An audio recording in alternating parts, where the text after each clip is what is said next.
Καλημέρα σε όλους. Βρίσκομαι στην κορυφή Ξηροβούνη, στο νομό Φωκίδος. Αυτό απέναντι είναι το Ρίο Αντίριο, η γέφυρα, το νησί Τριζόνια, Κορινθιακός κόλπος και τα βουνά της Πελοποννήσου βλέπουμε.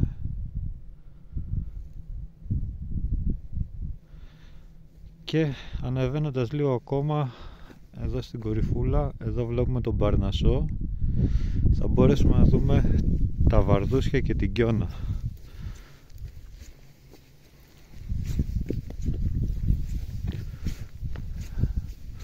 Βαρδούσια και Κιώνα.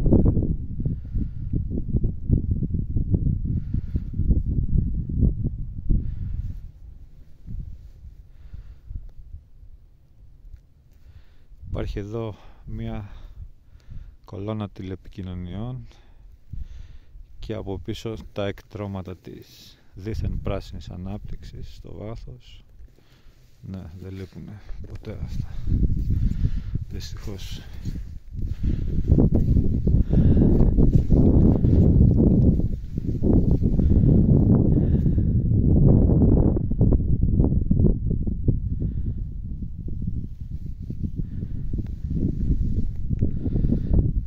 Να είστε όλοι καλά. Καλή σας μέρα.